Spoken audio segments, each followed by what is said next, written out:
Hi there, back again. I wonder if you recognise this little tune.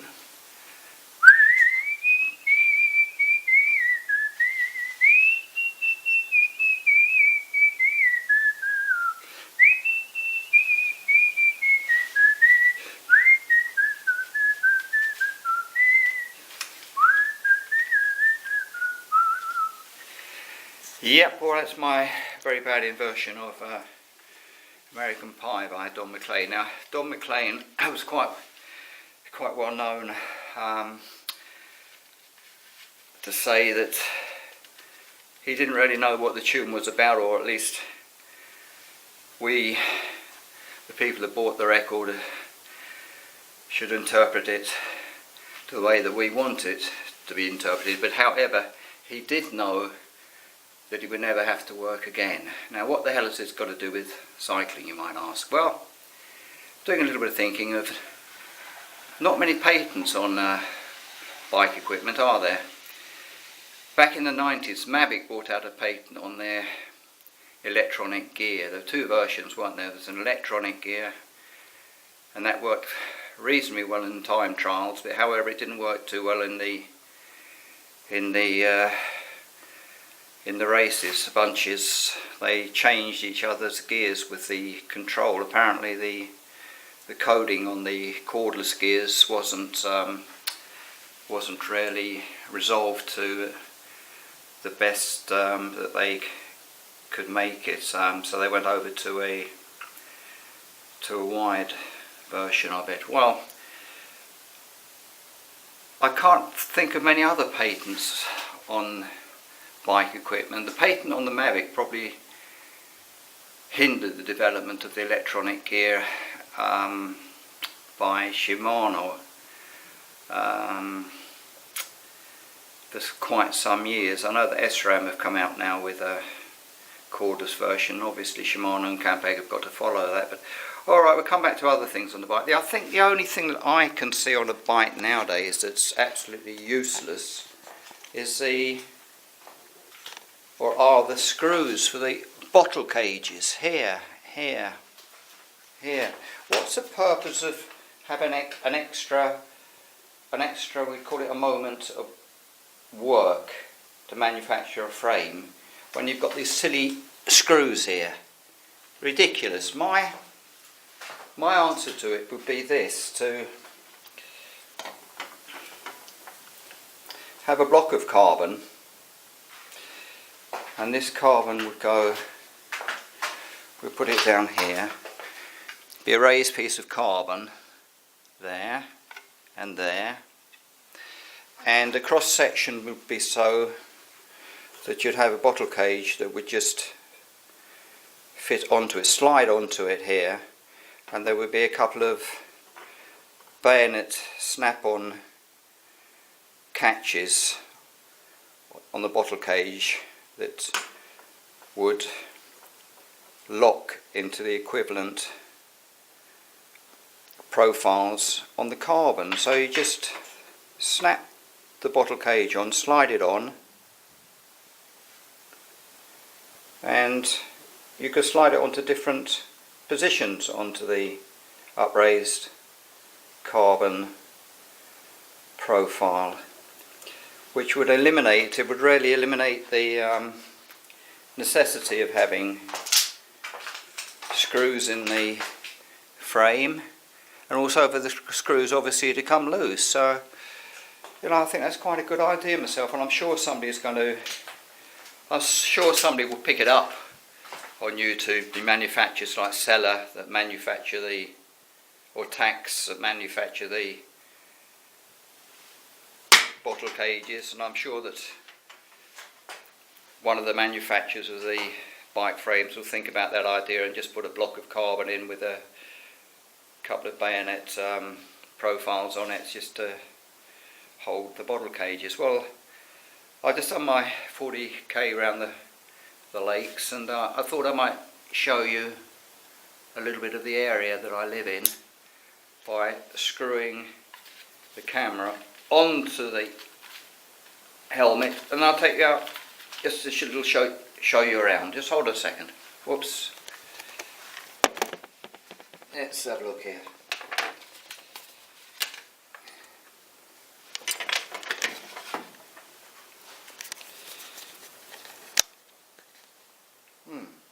Well, that's my mountain bike that I haven't used this year so much. Anyway, here we go. Let's put this on here.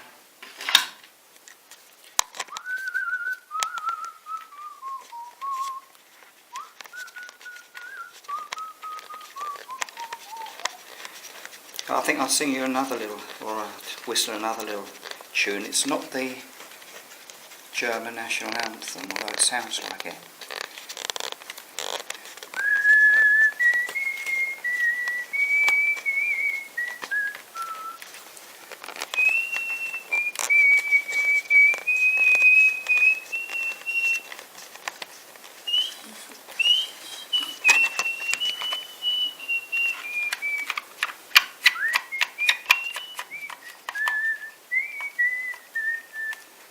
Of course it is, I suppose, the German national anthem, the actual tune, but what I was whistling was a song, a hymn, religious hymn. We used to sing it at school, obviously, to the words of the German national anthem, and really get good bollocking at school, and sometimes even the prefects would thrash us with a bat, believe it or not. Yes, that's quite true, and I think the worst prefects that I ever experienced, well, he actually had a reputation at school, was a guy called Merrick, and if only myself and a few other guys could get our hands on him, we'd give him a good thrashing, but we're not allowed to do that nowadays any longer. Anyway, the name of that hymn, it'd be nice for somebody to have a guess. You can always tell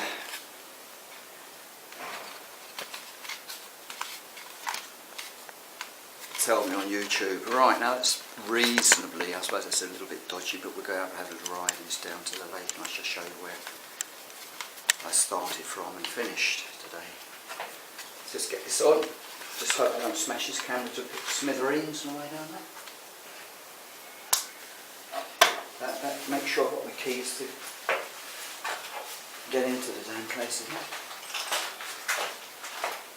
Oh, by the way, while we're here, I'm not sure if you can see these. I'm sure you can see them.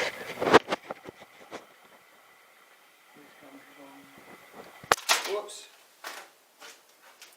These come from Lidl. They're the equivalent of the energy bars. They're muesli bars, really. They're much, much cheaper. I might as well do a little bit of advertising for them. They're very, very cheap. There is $2 for 8 or 10 of these bars, depending on what type you buy, and they're a different mixture, and it's much cheaper than actually making them yourself. These are cherries and a little bit of chocolate in that, and cornflakes in this one. A bit of raisin in those ones. So if you have a Lidl in the vicinity, then don't be patronising and say it's rubbish. It's not bad at all, their produce. Let's pop out here now.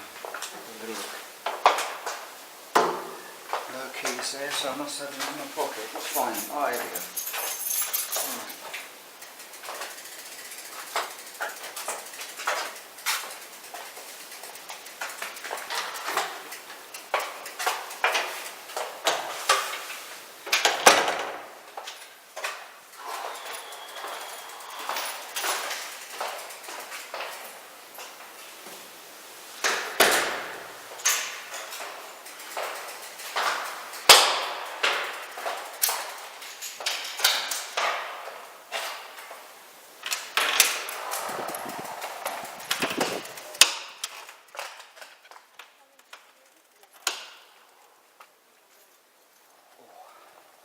Only 10 degrees today, so it's not particularly warm whatsoever. All those people lying on the grass there trying to get a suntan, they're not going to get it, believe me.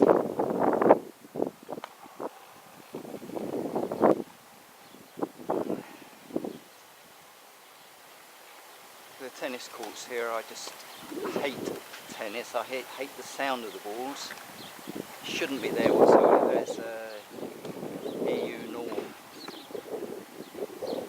about noise pollution in the built-up area, and one of them is right to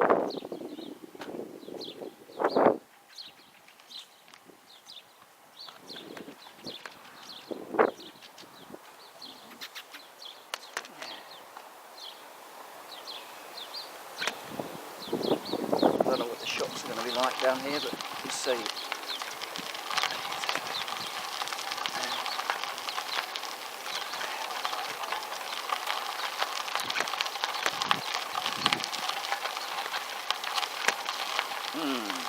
Water's gone down. The water's much higher here. About a month ago. Somebody down here sunning. Say hello to the camera. You're on YouTube now. Sorry. Whoops. Here we go. Hi. Whoa. Let's have a look. Over there they've got the skiing slope. Although there's no snow up there, people run and train over there. It's a lake I go swimming in the summer. From one side to the other. A couple of kilometres, well, a kilometre there, right? From one jetty to the other. In the reeds down here we've got a couple of herons, although they keep out of view for people. Come out in the evenings, come out in the mornings. Plenty of frogs, plenty of fish. We've got a merganser over there. I'm not sure if you know what country I'm in. You can guess if you want to. One little tip, it's not Great Britain.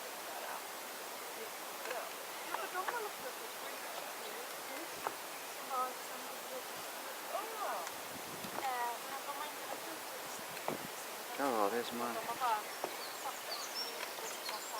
Dogma that I'm riding on today.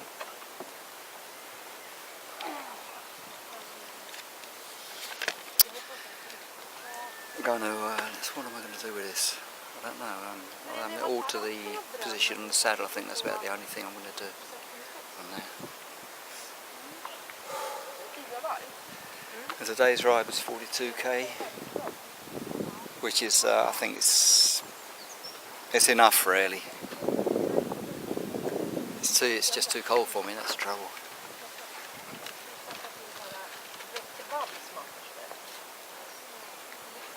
Okay, that looks quite nice down there, doesn't it? Yeah. I think that's plenty of carbohydrates down there. I guess these are runners. Well, they have been running. Yeah. Okay then, well I think I'll be signing off now with this view of the Chinarello and the jetty and the water. Oh, and if anybody's going to ask me if there are any fish in here, no, there aren't any fish in here. I've only seen one pike being pulled out of just this lake. Down the bottom there, though, there are so-called noble fish down there. That's of the salmon family, trout, and others that have been planted actually, but they are increasing down there. There's no fishing down there, of course. It's forbidden. Do I have any fishing rods? Yes, I do. I've given up in this lake. I go fishing in other places. It's relaxing, I think, fishing, but I don't think you should have high hopes of catching fish any longer, to tell you the truth. Many years ago, when I was living up in the north of this country, there were loads and loads of fish. Now I'll be able to turn just whizzing around there, so there must be small fish in it, otherwise they wouldn't be around. Oh, there we go. He's seen something. It's hovering there. What's he going to do? No, he's given up as well. Okie doke, well that's it. I'm signing off for now. I'll speak to you all later. Bye bye.